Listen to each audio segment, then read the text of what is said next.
Hello friends, welcome to my channel Kritik stories. आज हम आपको बताने वाले हैं कि छठ पर्व की शुरुआत कैसे हुई और इससे जुड़ी पौराणिक कथा क्या है और छठ व्रत की शुरुआत कब और किसने की। तो वीडियो के लास्ट तक बने रहिएगा। चलिए बताते हैं हम आपको।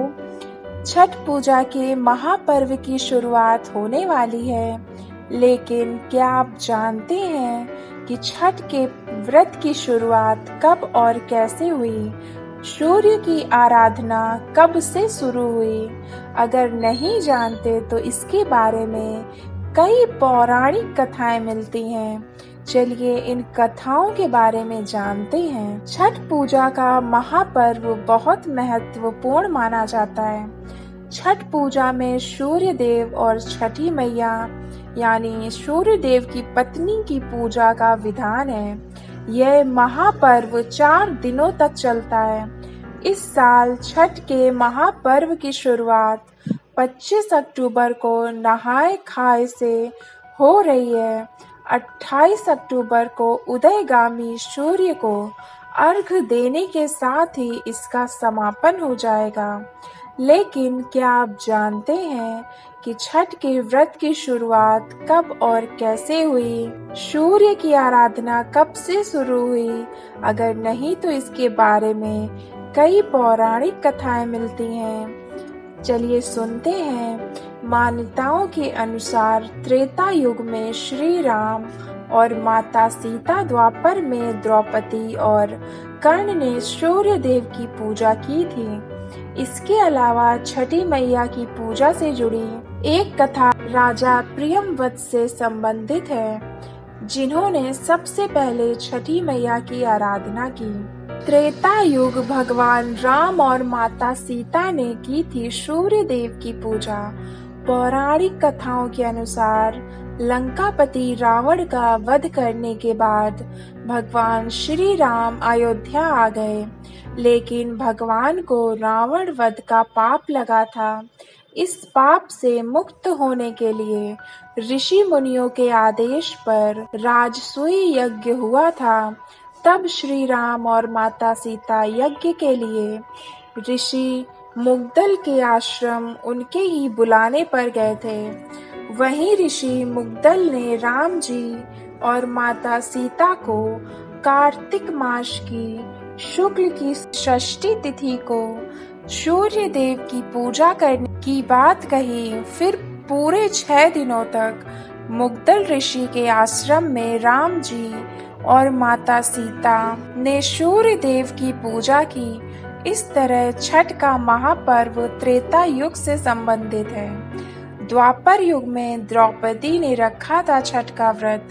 पौराणिक कथाओं के अनुसार छठ व्रत की शुरुआत द्वापर युग द्रौपदी से भी जोड़ी जाती है। माना जाता है कि 5 पांडवों के बेहतर स्वास्थ्य और सुखी जीवन के लिए द्रौपदी ने छठ का व्रत रखा था। साथ ही भगवान सूर्य की पूजा की थी। छठ पूजा को दानवीर कर्ण से भी जोड़ा जाता है। कर्ण सूर्य देव के पुत्र थे। वो रोज सूर्य देव की पूजा करते थे। स्नान के बाद नदी में जाकर सूर्य देव को अर्घ देते थे। इस तरह से अगर देखा जाए तो वो कर्ण ही थे जिन्होंने सबसे पहले सूर्य देव की उपासना शुरू की थी। पुत्र की कामना करते हुए राजा ने रखा था व्रत। छठ पूजा की एक और पौराणिक कथा राजा प्रियंवद से भी संबंधित है। राजा प्रियंवद को कोई संतान नहीं थी। ऐसे में महर्षि कश्यप ने संतान प्राप्ति के लिए पुत्रेष्ठी यज्ञ कराया था। यज्ञ में आहुति देने के लिए खीर बनाई गई थी। बाद में यही खीर राजा की पत्नी मालिनी को खाने के लिए दी गई थी।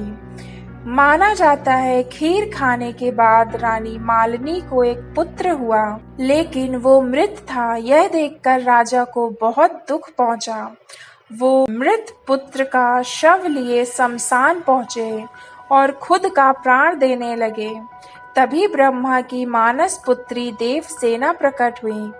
उन्होंने राजा को बताया कि वो सृष्टि के मूल प्रवृत्ति के छठे अंश से उत्पन्न हुई हैं, इसलिए उनका नाम षष्ठी है। उन्होंने राजा से उनकी पूजा और व्रत करने के लिए भी कहा।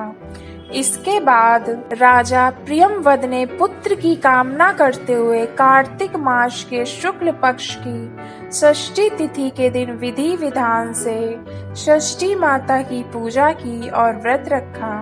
इसके परिणाम स्वरूप उनके यहाँ पुत्र पैदा हुआ। तो ये कहानियाँ थी छठी मैया से जुड़ी हुई कि आखिर कब से छठी मैया का व्रत रखा जा रहा है और सूर्य देव की पूजा की जा रही है। अगर वीडियो और जानकारी अच्छी लगी हो तो प्लीज़ वीडियो को लाइक और शेयर कीजिए। चैनल को सब्सक्राइब कर लीजिए ताकि आप ऐसे अच्छे वीडियोस आगे भी देख सकें। आपसे फिर मिलते हैं नेक्स्ट वीडियो में।